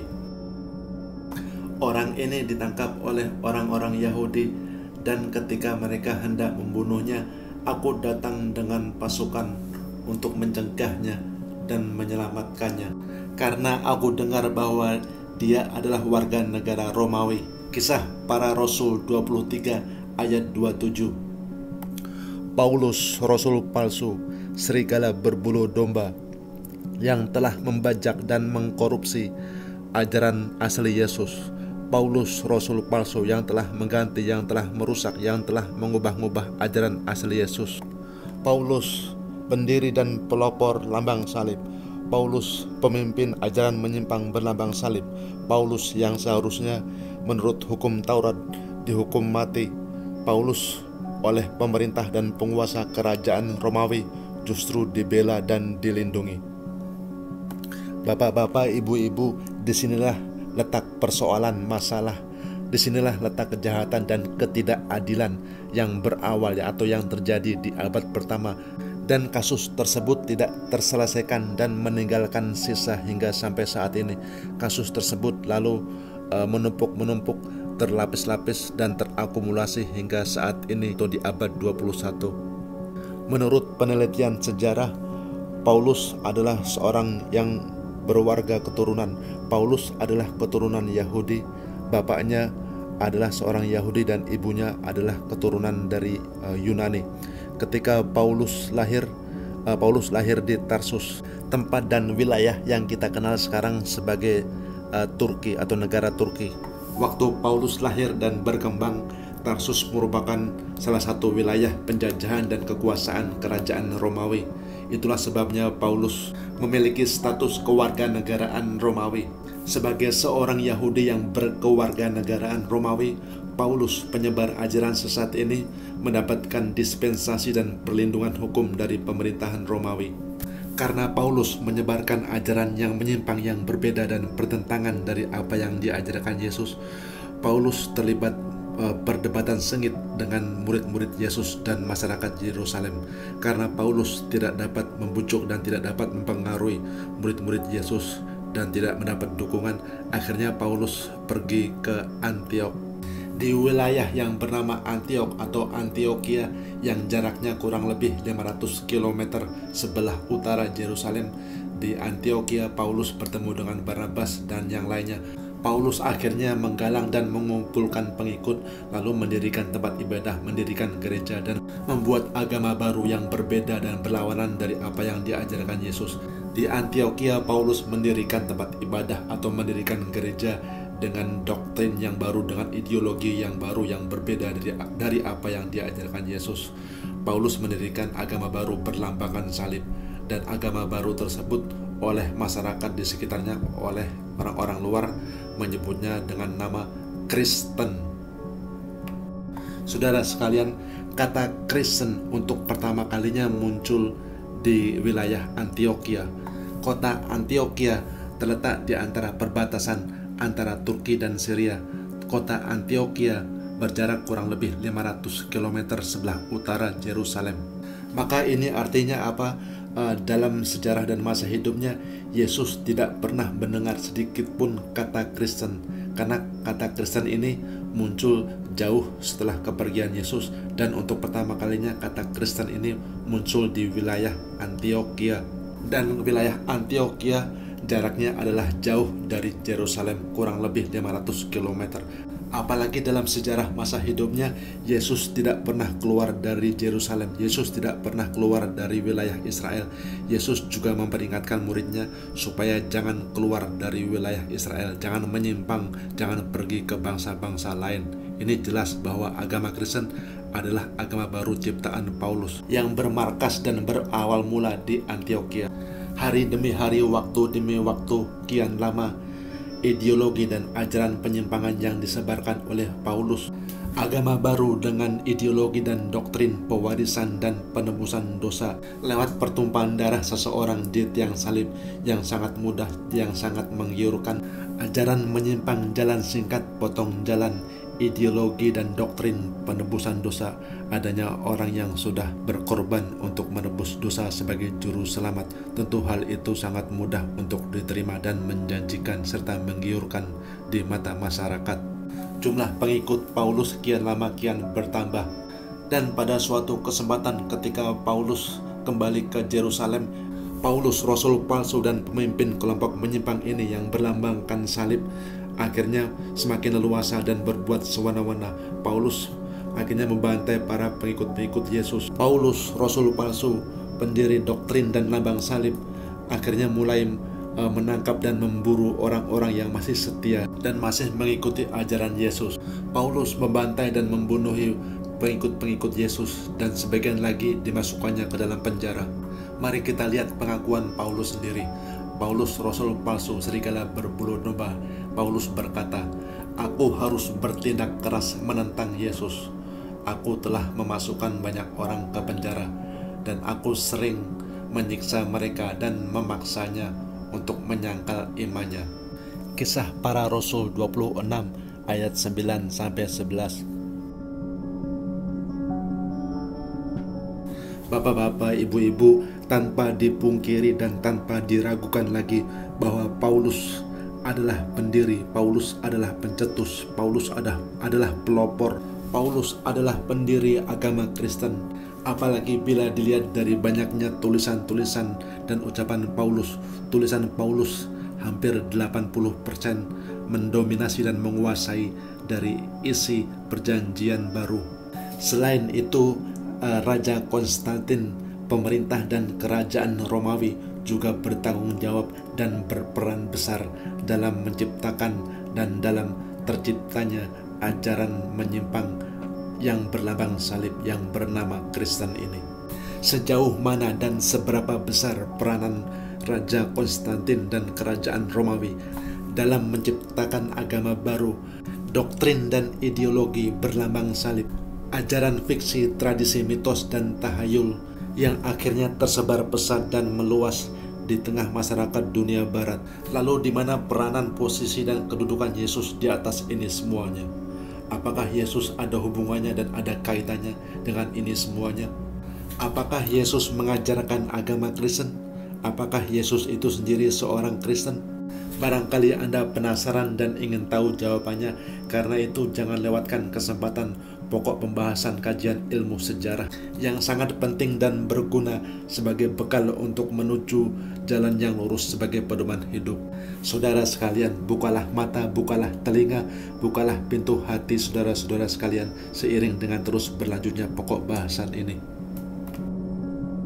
Dalam rentetan dan perjalanan sejarah, kerajaan Romawi merupakan kerajaan yang paling terbesar dan paling berjaya dan luas kekuasaannya, yang berawal dan berdiri kurang lebih 500 tahun sebelum Masehi, yang bermula dari kota Roma, Italia. Lalu kerajaan Romawi mulai menyebar ke daerah Mediterania dan sekitarnya, mulai menyebar ke daerah Yunani, ke daerah Afrika Utara, lalu menyebar lagi ke daerah Mesir, ke daerah Syria, Irak, lalu menyebar lagi ke daerah Asia, Bizantium, Macedonia, lalu menyebar lagi ke daerah Spanyol, Belgia, dan seluruh wilayah daerah Eropa.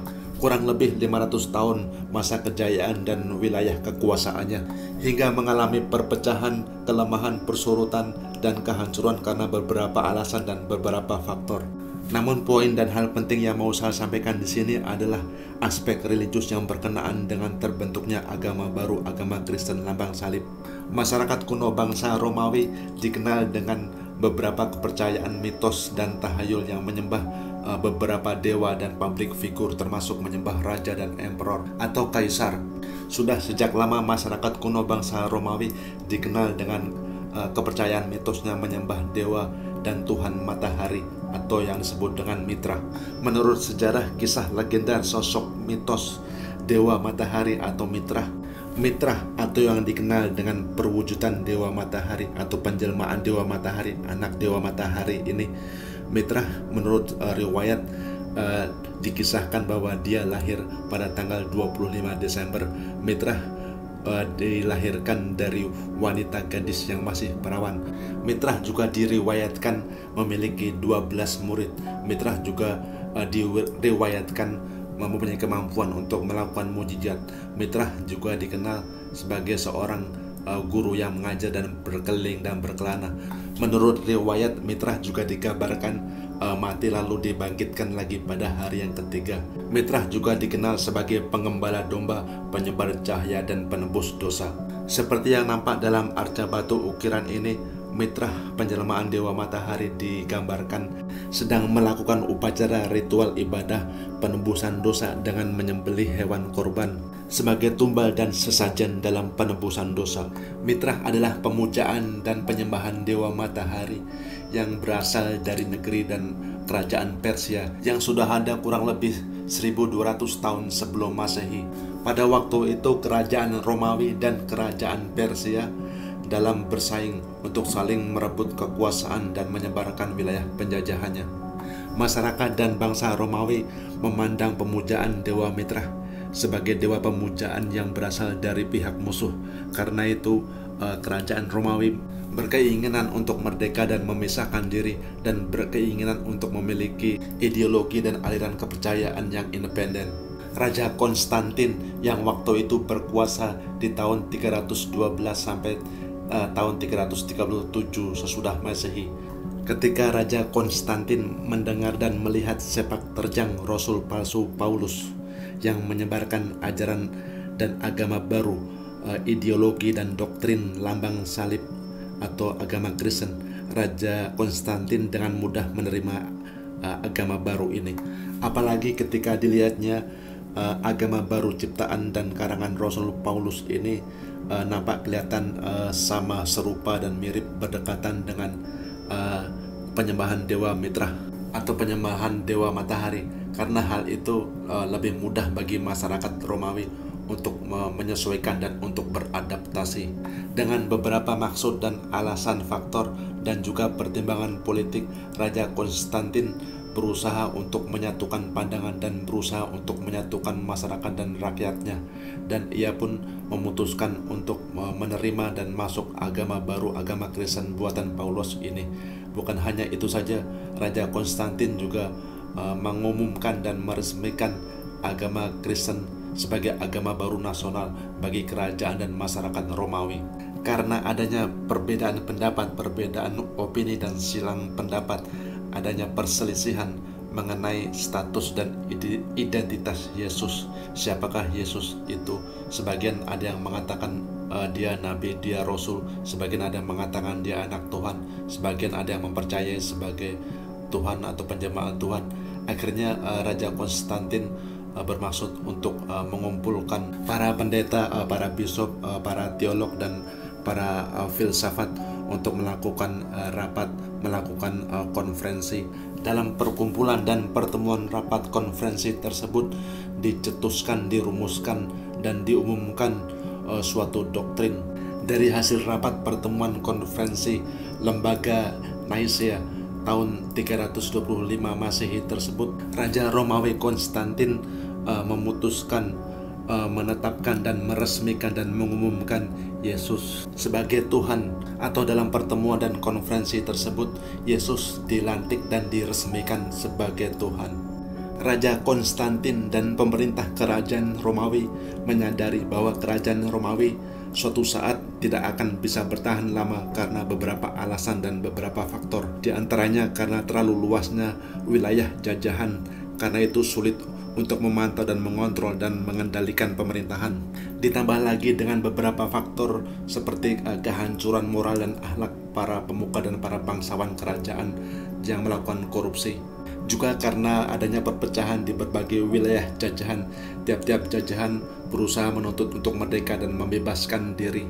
Mengetahui dan menyadari bahwa kerajaan Romawi suatu saat akan hancur dan tidak bisa bertahan dan tidak bisa berkiprah dalam dunia politik sebagai suatu negara dan kerajaan, akhirnya Raja Konstantin melakukan siasat dan melakukan tindakan. Dia mengambil keputusan. Strategi yang dia lakukan adalah berusaha untuk menjaga dan bertahan, berusaha mempertahankan nama dan kejayaan pemerintah dan kerajaan Romawi dengan menggunakan atau melalui jalur aspek-aspek religius dan sisi keagamaan, karena agama merupakan salah satu unsur, salah satu komponen yang dapat digunakan sebagai alat untuk menguasai, untuk mengontrol dan mengendalikan masyarakat luas. Dengan maksud dan alasan tersebut, akhirnya Raja Konstantin menyumbang dan mewariskan tanah atau lahan yang akan dibangun sebagai markas, sebagai pusat dan sebagai basis, sebagai pusat kerajaan dan pemerintahan dan ideologi yang berbasis agama berlambang salib yang bernama Kristen ajaran fiksi, ajaran mitos, ajaran menyimpang buatan dan karangan Paulus.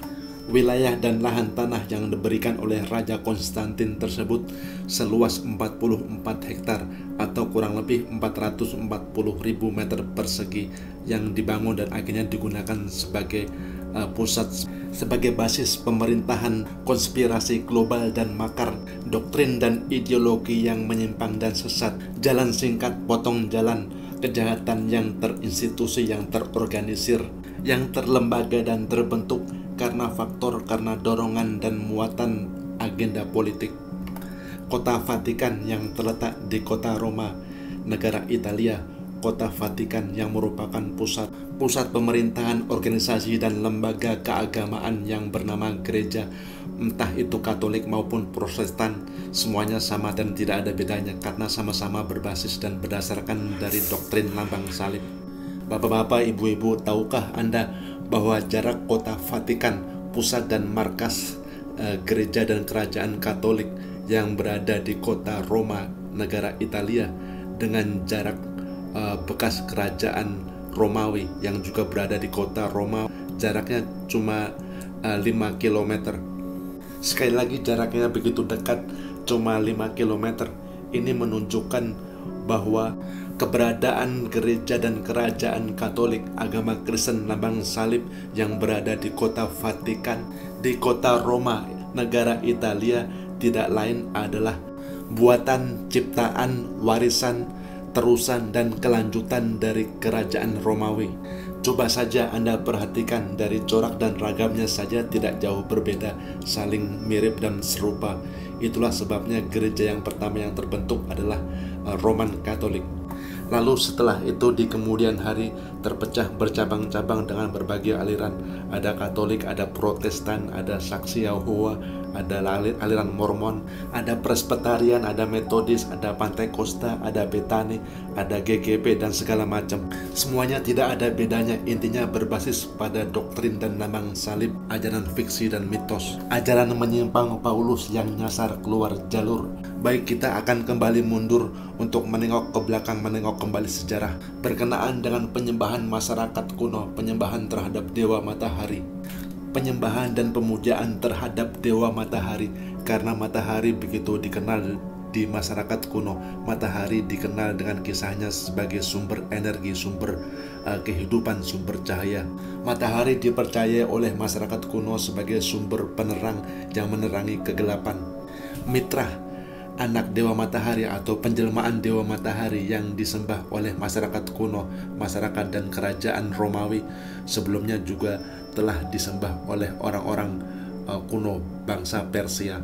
Bukan hanya disembah oleh masyarakat kuno orang-orang Persia, penyembahan dewa matahari juga terdapat di Mesir yang dilakukan oleh masyarakat Mesir kuno. Hampir di setiap kehidupan masyarakat kuno terdapat kepercayaan dan penyembahan terhadap dewa matahari. Lihat dan perhatikan gambar dan peninggalan sejarah dari arca dan ukiran. Masyarakat Mesir kuno menyembah 3 dewa Trinitas, Isis, Osiris, dan Horus. Nampak dalam gambar terlihat bundaran lingkaran di kepala dewa Isis sebagai dewa atau penjelmaan dewa matahari. Penyembahan dan pemujaan dewa matahari telah dilakukan oleh masyarakat kuno orang-orang Babilonia ribuan tahun yang silam, lalu ditiru, dilanjutkan dan dikopi oleh Paulus menjadi lambang Kristen. Dan pemujaan dan penyembahan dewa matahari juga dilakukan oleh orang-orang suku Mayan di Meksiko dan Guatemala. Pemujaan dan penyembahan dewa matahari juga terdapat dalam ajaran Hindu, sebagaimana yang Anda lihat terdapat bundaran dan lingkaran dengan gambar cahaya di belakang. Pemujaan dan penyembahan dewa matahari Mitra juga terus berlanjut, dikopi dan dikopi, diteruskan, dicontek, ditiru oleh Paulus, serigala berbulu domba, nabi palsu yang telah menciptakan lambang salib dan doktrin gereja. Sebagaimana nampak dalam gambar dan foto, Paulus Yohanes kedua dan Pope Benedict memegang lambang salib dengan lingkaran di tengahnya, lingkaran dan bundaran matahari, dewa Mitra, lingkaran dan bundaran sinar matahari. Penyembahan dan pemujaan dewa Mitra, penjelmaan dewa matahari juga terdapat dan dilakukan oleh Kristen Ortodok Ethiopia seperti nampak dalam gambar. Pemujaan dan penyembahan Mitra, penjelmaan Dewa Matahari. Mitra dikenal sebagai Sang Juru Selamat, pembawa cahaya kebenaran. Mitra dikenal sebagai Sang Penebus dosa yang mati dan disalib lalu dibangkitkan lagi pada hari ketiga. Nampak selalu ada gambar lingkaran dan bundaran dan sinar matahari, penyembahan Dewa Mitra. Gambar Yesus dan Bunda Maria, selalu di belakangnya ada lingkaran dan bundaran sinar matahari. Apakah Anda mengira ini cuma kebetulan tanpa sengaja? Ataukah semuanya itu ada arti dan makna di belakangnya, di belakang sejarah? Itulah sebabnya lambang salib Anda lihat di belakangnya sering ada lingkaran dan bundaran. Coba Anda perhatikan, sun artinya matahari, D artinya hari. Jadi Sunday artinya hari matahari. Itulah sebabnya umat Kristen atau umat gereja selalu pergi ibadah dalam kebaktian, pergi ke gereja pada hari Minggu. Itu artinya hari Minggu adalah hari pemujaan dan penyembahan Dewa Matahari, Dewa Mitra. Pergi ke gereja, pergi kebaktian ke gereja pada hari Minggu, pada hari Sunday, pada hari pemujaan matahari. Ini artinya menunjukkan bahwa agama Kristen tidak lain adalah terusan dan kelanjutan dari pemujaan Dewa Matahari, Dewa Mitra. Tidak cukup dengan itu semuanya, penyembahan dan pemujaan Dewa Matahari, Dewa Shinto juga dilakukan oleh orang-orang Jepang. Orang-orang dan masyarakat kuno bangsa Jepang mempercayai Dewa Matahari, Dewa Shinto. Itulah sebabnya bendera mereka menggunakan gambar Dewa Matahari. Bapak-bapak, ibu-ibu, bagaimana perasaan hati dan pikiran Anda sekarang? Apakah Anda sudah membuka mata, membuka telinga, membuka hati dan pikiran? Ataukah Anda masih akan tetap mempercayai dan meyakini sesuatu secara fanatik, secara membabi buta? Apakah Anda masih akan mempercayai dan meyakini sesuatu tanpa bukti ilmu, tanpa bukti ayat, dan tanpa ilmu pengetahuan? Apakah Anda akan tetap mempercayai dan meyakini sesuatu secara ikut-ikutan tanpa mempelajari, tanpa meneliti sejarah? Bapak-bapak, ibu-ibu, bila Anda perhatikan dari awal, pada 30 menit awal pertama saya kupas kajian analisis dari sisi kontemporer. Lalu setelah itu selama 1 jam saya kupas pokok bahasan ini dengan melihatnya dari sisi kronologi sejarah, melihat dan mengupas sesuatu dari kronologi, sisi urutan dan peristiwa kejadian sejarah. Lalu pada tahap dan bagian yang terakhir ini akan saya kupas, akan saya kaji, akan saya buktikan dari ucapan dan perkataan Yesus, 3 ayat atau 3 pasal dari ucapan dan perkataan Yesus, bahwa Yesus tidak pernah mengajarkan ajaran Kristen. Yesus itu agamanya bukan Kristen. Yesus dalam sejarah dan masa hidupnya tidak pernah mendengar sedikit pun kata-kata Kristen. Karena kata Kristen seperti yang sudah saya kupas dan saya bahas, kata Kristen untuk pertama kalinya muncul di daerah dan wilayah Antioquia. Antioquia adalah wilayah di antara perbatasan antara Turki dan Syria. Bila Anda cerdas dan cermat dalam melihat dan memahami sesuatu, bila Anda cerdas dan cermat dalam menilai, dalam memahami teka-teki persoalan, mungkin Anda bertanya dan berpikir, lalu di mana letak posisi dan peranan Yesus di atas ini semuanya?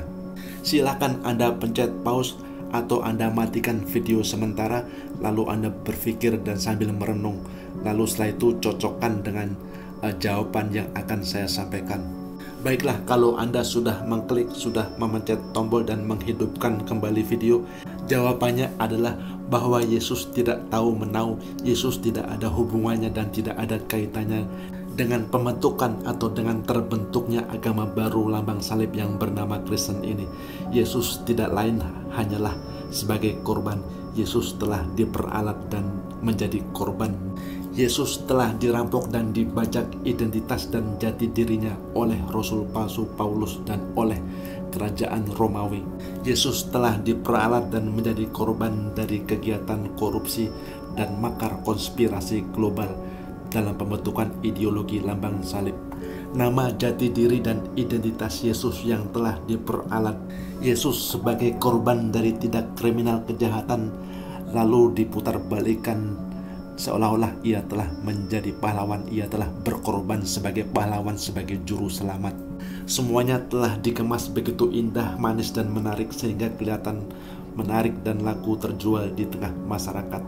Maka karena itu dengan demikian kita bisa memahami bahwa ajaran asli Yesus telah punah, telah terkikis oleh pergeseran waktu dan masa. Ajaran asli Yesus telah terpendam, telah hilang. Ajaran asli dan pesan-pesan hikmah kebenaran yang disampaikan oleh Yesus telah terpendam, bagikan misteri harta karun yang terpendam. Hal itu sesuai dan benar adanya. Hal itu sesuai dengan ucapan dan perkataan Yesus bahwa hal kebenaran atau hal kerajaan surga itu bagikan harta yang terpendam. Jadi karena ulah perbuatan korupsi Rasul palsu Paulus dan kerajaan Romawi yang telah merubah dan mengganti ajaran asli Yesus, akhirnya ajaran asli dan kebenaran Yesus menjadi hilang, menjadi tertutup, menjadi terhalangi, teralingi dan tersembunyi. Tanpa disadari dan tanpa menyadari keberadaan dirinya, tentu saja umat gereja, umat Kristen dan dunia barat telah menutup-nutupi kebenaran asli Yesus. Hal ini benar, konsisten, sesuai dan sejalan dengan ucapan Yesus sendiri. Yesus berkata sebagai berikut.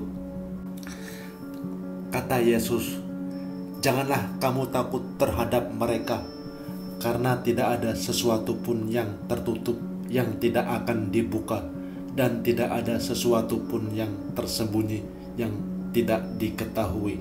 Matius 10 ayat 26. Bapak-bapak, ibu-ibu, umat Yahudi tidak percaya, tidak beriman, dan tidak menerima kebenaran yang disampaikan oleh Yesus. Umat Yahudi berencana untuk menangkap, untuk menyalib dan membunuh Yesus, orang baik-baik yang tidak bersalah. Setelah itu, Paulus, rasul palsu, serigala berbulu domba yang didukung oleh pemerintah dan kerajaan Romawi telah membajak, telah merusak, telah mengganti dan merubah-rubah ajaran asli Yesus dan menggantinya dan merubahnya dengan ajaran menyimpang, jalan singkat, potong jalan, doktrin dan lambang salib. Kelompok orang yang menolak kebenaran Yesus dan berusaha untuk menangkap dan membunuh Yesus, orang baik-baik yang tidak bersalah. Maka mereka itulah musuh Yesus, yaitu umat Yahudi. Dan orang yang merubah dan mengganti dan mengkorupsi ajaran Yesus dan menggantinya dengan ajaran lambang salib, doktrin salib, penebusan dosa, mereka itulah musuh Yesus, yaitu umat gereja atau umat Kristen yang dibantu dan disokong oleh pemerintahan kerajaan Romawi. Bapak-bapak, ibu-ibu, hal ini saya sampaikan secara tegas dan terus terang supaya semuanya jelas, demi membela kebenaran Yesus, untuk mengetahui siapa yang berada di sisi dan mendukung pihak Yesus dan siapa yang berada di arah berlawanan, bertentangan dengan Yesus atau musuh Yesus. Yesus berkata, bangsa ini, siapakah bangsa ini? Nanti akan kita bahas. Bangsa ini memuliakan aku dengan bibirnya, padahal hatinya jauh daripadaku. Padahal hatinya jauh daripadaku. Percuma. Kata lain dari percuma adalah buang-buang waktu, sia-sia. Percuma mereka beribadah kepadaku, sedangkan ajaran yang mereka ajarkan adalah perintah manusia, yaitu tanda kurung perintah Paulus. Bila Anda baca secara teliti dan Anda perhatikan secara baik-baik, Anda pikirkan dan Anda analisa secara cermat, gambaran deskripsi ayat ini jelas sekali bahwa Yesus menyinggung, menunjuk dan membicarakan orang-orang Kristen pada pengikut Paulus, orang-orang gereja. Mari kita baca lagi secara teliti dan kita pahami. Kata Yesus, bangsa ini, yaitu umat Kristen, orang-orang Kristen, umat Kristen ini memuliakan aku dengan bibirnya, padahal hatinya jauh daripadaku. Percuma mereka beribadah kepadaku, sedang ajaran yang mereka ajarkan adalah perintah manusia, yaitu perintah Paulus. Coba aja Anda renungkan dan Anda pikirkan dan Anda resapi secara mendalam. Bangsa ini memuliakan aku dengan bibirnya. Coba siapa lagi kalau bukan umat Kristen? Siapa lagi kalau bukan orang-orang gereja yang memuliakan dan menyebut-nyebut Yesus? Mereka pergi ke gereja kebaktian ibadah pada hari Minggu sambil bersorak-sorai, sambil bermain musik dan menyanyikan lagu puji-pujian kerohanian, menyebut-nyebut Yesus. Haleluya, haleluya, puji Tuhan Yesus, Sang Juru Selamat. Begitulah mereka memuja-muja, memuji-muji dan menyebut-nyebut Yesus, manis di bibir, manis di permukaan, tapi mereka tidak sadar bahwa apa yang mereka lakukan adalah salah dan menyimpang. Karena simbol, lambang, dan doktrin tiang salib adalah ajaran mitos, ajaran fiksi, ajaran tahayul, ciptaan dan karangan Rasul palsu Paulus, maka dengan sendirinya itu berarti bahwa semua ibadah dan kegiatan yang mereka lakukan sia-sia, percuma, tidak ada gunanya dan buang-buang waktu. Bapak-bapak, ibu-ibu, ini bukan ucapan dan bukan perkataan saya, ini ucapan dan perkataan dari Yesus sendiri. Mari kita lihat dan kita baca lagi secara teliti dan secara seksama. Yesus berkata, bangsa ini, siapa bangsa ini? Yaitu umat Kristen atau umat gereja. Umat Kristen memuliakan aku dengan bibirnya, padahal hatinya jauh daripadaku, atau hati dan perbuatannya jauh daripadaku. Percuma atau sia-sia, percuma sia-sia mereka beribadah kepadaku, sedang ajaran yang mereka ajarkan adalah perintah manusia atau perintah Paulus. Doktrin dan lambang salib, doktrin penebusan dan pewarisan dosa lewat pertumpahan darah di tiang salib adalah kelanjutan dan warisan dari penyembahan berhala, dewa matahari, dewa mitra. Maka ini artinya dengan kata lain menunjukkan bahwa Matius 15 ayat 8 dan 9 menunjukkan bahwa Yesus tidak pernah mengenal, Yesus tidak pernah mengajarkan agama Kristen. Yesus juga bukan orang Kristen. Yesus sama sekali tidak pernah mendengar kata-kata Kristen dalam masa hidupnya. Yesus bukan Kristen agamanya. Bapak-bapak, ibu-ibu, jadi itulah tadi bukti pertama dari ucapan Yesus sendiri bahwa Yesus bukan Kristen. Yesus tidak pernah mengajarkan agama Kristen, karena agama Kristen adalah ciptaan dan buatan Paulus. Baiklah, kita akan melihat pasal dan ayat berikutnya dari ucapan Yesus sendiri yang menunjukkan bahwa Yesus bukan Kristen. Yesus tidak pernah mengajarkan agama Kristen. Berikut adalah beberapa contoh cuplikan.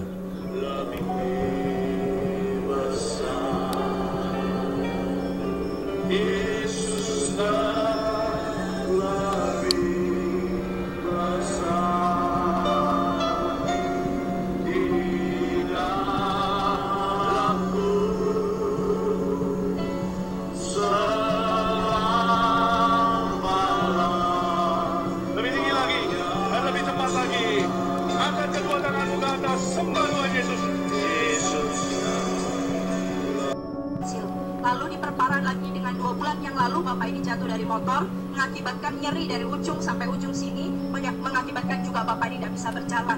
Tetapi malam hari ini ketika Bapak ini datang, pada waktu masuk tenda saja mengalami hadirat Tuhan yang luar biasa sehingga Bapak ini nangis dan mengalami sesuatu yang luar biasa. Beri kemuliaan buat Allah kita. Apa yang Anda rasakan ketika masuk tenda itu? Tiba-tiba ada sesuatu akhirnya membuat saya menangis. Dapat Tuhan ini kamu bisa menangis sebenarnya seperti ada sentuhan itu. Karena saya divonis dokter 2 minggu lagi harus operasi. Ada sekarang apa perbedaannya sebelum Anda datang dengan setelah masuk? Saya masuk ke tenda itu kaki saya nyeret. Tadi nyeret begitu. Sekarang sudah diangkat, nggak apa-apa. Coba diangkat bersama dengan saya. Wow, saya nggak suruh lo ya lompat. Ini suami. Kenapa Anda ikut menangis? Karena Anda melihat kesembuhan yang dari Tuhan. Itulah tadi beberapa contoh aktivitas dan kegiatan kebaktian umat gereja, para pastor, pendeta, dan misionaris yang melakukan mujizat dan penyembuhan mengatasnamakan Yesus. Mereka yang memuji-muji, yang memuja-muja dan mempertuhankan Yesus, mengagung-agungkan nama Yesus. Saudara sekalian, jangan mau dibodohi dan jangan mau dibohongi. Silakan buka Alkitab Matius 7 ayat 21 dan lihat bukti dari ucapan Yesus sendiri. Ayat 21 kata Yesus, bukan setiap orang yang berseru kepadaku, Tuhan, Tuhan, akan masuk ke dalam kerajaan surga, melainkan dia yang melakukan kehendak Bapa yang di surga. Ayat 21 ini menunjukkan bahwa orang-orang yang berteriak-teriak, orang-orang yang berseru, orang-orang yang mengaku dan menyebut Yesus sebagai Tuhan, orang tersebut tidak akan masuk surga.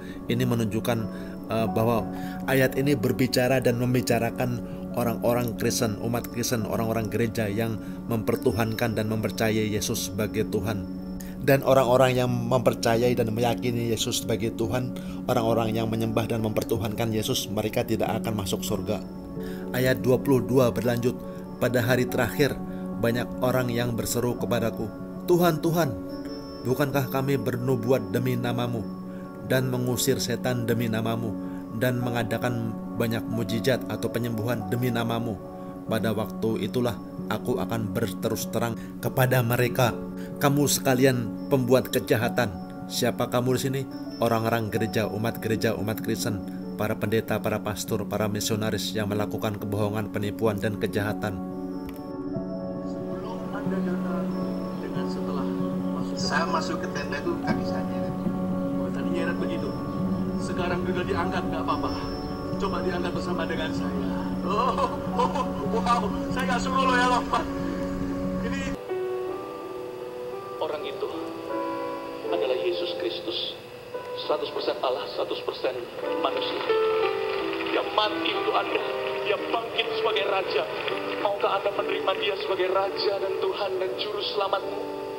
Ini yang putusan yang paling penting saya lakukan ini 21 tahun yang lalu. Sekalipun saya dulu adalah Kristen KTP, saya belum pernah terima Tuhan. Bagi Anda yang sudah merasa Kristen, kalau Anda tidak pernah terima Yesus, ini saatnya. Itulah salah satu contoh para penggembala domba, para pastor, pendeta, para misionaris, para bishop yang melakukan kebohongan di tengah-tengah masyarakat. Yesus berkata, bangsa ini memuliakan aku dengan bibirnya, padahal hatinya jauh daripadaku. Percuma atau sia-sia membuang-buang waktu. Percuma mereka beribadah kepadaku. Sedangkan ajaran yang mereka ajarkan ialah perintah manusia. Perintah Allah kamu abaikan untuk berpegang pada adat istiadat manusia. Yesus juga berkata, sungguh pandai kamu mengenyampingkan perintah Allah supaya kamu dapat memelihara adat istiadat kamu sendiri. Ayatnya terus berlanjut sampai ayat 13. Yesus berkata, dengan demikian firman Allah kamu nyatakan tidak berlaku demi adat istiadat yang kamu ikuti itu. Dan banyak hal lain seperti itu yang kamu lakukan. Inilah bukti dari ucapan Yesus di Markus 7 ayat 6, 9 sampai 13 yang menyinggung dan membicarakan para pengikut Paulus, umat Kristen, umat gereja yang mempercayai dan mengikuti doktrin dan lambang salib, jalan singkat, ajaran mitos, ajaran fiksi dan ajaran tahayul, ajaran buatan dan karangan ciptaan manusia, ciptaan Paulus dan warisan kerajaan Romawi, ajaran fiksi, ajaran mitos, ajaran dan doktrin salib, jalan singkat, potong jalan, doktrin dan ideologi karangan dan buatan manusia, doktrin dan ideologi yang mengaku dari Tuhan namun tanpa hukum, tanpa perintah, tanpa larangan, tanpa ada halal dan haram. Tidak ada hukum Tuhan, semuanya sudah ditebus karena sudah ada yang mati di salib sebagai juru selamat, sang penebus dosa. Yeremia 10 ayat 1. Beginilah firman Tuhan, janganlah biasakan dirimu dengan tingkah langkah bangsa-bangsa, sebab yang disegani bangsa-bangsa adalah kesia-siaan. Bukankah berhala itu pohon kayu yang ditebang orang dari hutan, yang dikerjakan dengan pahat oleh tangan tukang kayu? Orang memperindahnya dengan emas dan perak, orang memperkuatnya dengan paku dan palu, supaya jangan goyang. Allah itu sama seperti orang-orangan di kebun mentimun, tidak dapat berbicara, harus mengangkatnya, melangkah. Saudara-saudara sekalian, bagi saudara yang benar-benar jujur mau mencari fakta dan realitas kebenaran, masihkah Anda mau mempercayai, mau mengikuti sesuatu secara membabi buta, secara fanatik, ikut-ikutan tanpa ilmu pengetahuan dan tanpa bukti ayat yang jelas? Apakah Anda akan tetap mempercayai dan mengikuti sesuatu tanpa meneliti, tanpa mempelajari, dan tanpa rasa penasaran sedikit pun untuk menginvestigasi, untuk meneliti dan melacak sumber dan asal-usul kebenarannya? Bapak-bapak, ibu-ibu, sudah hampir 1 jam 45 menit, sudah hampir 2 jam lamanya saya menjelaskan, menerangkan, dan saya berusaha semaksimal mungkin menurut keterbatasan dan kemampuan saya untuk membedah Alkitab, untuk membongkar dan mengungkap kebohongan, penipuan, dan kejahatan Paulus. Semuanya ini tidak lain karena niat ikhlas dan niat ibadah yang saya lakukan untuk membela, untuk memperjuangkan dan mengangkat kebenaran Yesus Kristus. Pertanyaan besar, sederhana dan mendasar, apa dan siapakah Yesus Kristus itu yang sebenarnya? Apa sebenarnya yang diajarkan oleh Yesus? Apakah Yesus benar-benar mati di salib? Apakah Yesus itu Tuhan? Apakah Yesus itu Kristen? Apakah Yesus itu mengajarkan agama Kristen? Kita sudah bahas dan kita kupas pada pokok bahasan ini, dan silakan Anda lihat judul dan topik yang lainnya di video-video yang lainnya. Silakan Anda kunjungin Heriko Srianto YouTube channel. Bila Anda perhatikan, tiap-tiap judul, tiap-tiap topik dan pokok bahasan dikupas dan dibahas secara terpisah, secara tersendiri, agar jelas dan tidak tercampur aduk. Silakan dan mohon ingat selalu bahwa ajaran asli Yesus telah terkikis, telah hilang, terbenam dan terpendam. Ajaran asli Yesus telah punah, telah tergeser oleh pergeseran waktu dan masa. Hal ini sesuai dan sejalan dengan apa yang diucapkan Yesus. Yesus berkata dalam Matius 13 ayat 44. Yesus berkata, hal kerajaan surga atau kebenaran itu seperti harta yang terpendam. Ajaran asli Yesus, hikmah kebenaran, hikmah mutiara kebenaran yang disampaikan dan didakwahkan oleh Yesus, seperti halnya harta karun yang terpendam dalam tanah. Bapak-bapak, ibu-ibu, mungkin di antara saudara ada yang sering bermain permainan teka-teki silang, permainan dan simulasi, permainan yang positif yang memicu dan merangsang kita untuk berpikir secara kritis. Teka-teki silang, permainan dan simulasi yang mengasah otak dan mengajak kita untuk berpikir, untuk menemukan dan mencari sesuatu. Demikianlah konflik, perbedaan, berbagai macam ragam agama dan aliran kepercayaan, semuanya tidak lain dan tidak ubahnya seperti teka-teki silang. Begitulah hakikat kehidupan dunia ini, konflik dan perbedaan berbagai macam agama yang masing-masing mengaku sebagai jalan dan satu-satunya jalan kebenaran dan menyalahkan agama yang lain. Konflik di tengah-tengah pertikaian dan perbedaan macam agama tak ubahnya seperti teka-teki. Maka ini arti dan hikmahnya adalah bahwa kita sebagai manusia yang diciptakan oleh Tuhan, pencipta alam semesta, Allah Subhanahu wa Ta'ala, kita diwajibkan dan diperintahkan untuk belajar, untuk menuntut ilmu, berusaha mencari potong-potongan, untuk mencari sisi-sisi potongan, bagian-bagian dan potongan dari teka-teki misteri tersebut. Bapak-bapak, ibu-ibu, tidak cukup cuma mempercayai dan meyakini sesuatu secara fanatik, secara ikut-ikutan, secara membabi buta, tanpa ilmu, tanpa bukti ayat, dan tanpa pengetahuan. Itulah sebabnya kita harus saling berkumpul, saling bertemu. Kita harus mensosialisasikan dan membudayakan dialog lintas agama, dialog teologi lintas agama. Kebenaran itu tidak boleh disembunyikan dan tidak boleh ditutup-tutupi. Sebaliknya kebenaran itu harus ditunjukkan, dibuktikan, dibongkar dan dibuka agar sinar dan cahayanya bisa menerangi kehidupan di kegelapan dunia ini.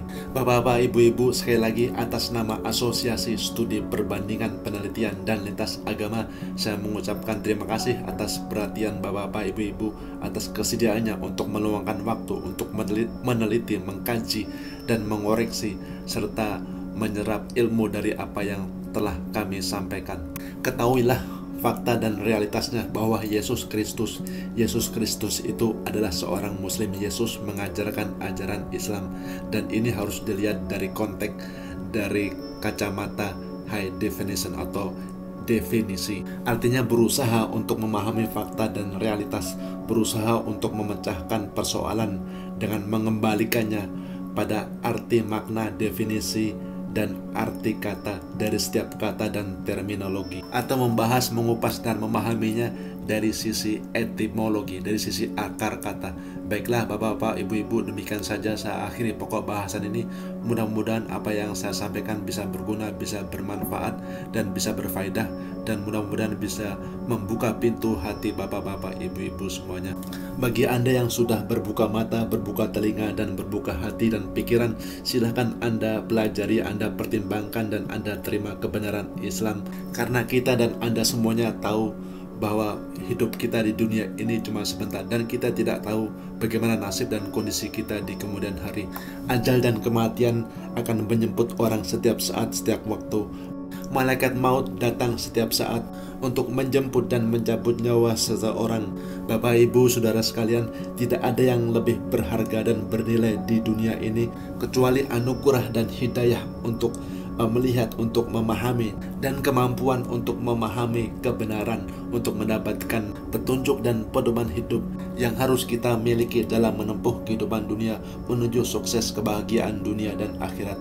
Baiklah Bapak-bapak, Ibu-ibu, demikian saja saya akhiri pokok bahasan ini atas nama Asosiasi Studi Penelitian Perbandingan dan Lintas Agama dari kota Philadelphia, New York, dan sekitarnya. Sekali lagi saya mengucapkan terima kasih atas perhatian saudara, dan mohon maaf bila ada hal-hal yang kurang berkenan dalam penyampaian. Dengan ini saya mengucapkan Assalamualaikum warahmatullahi wabarakatuh. Salam.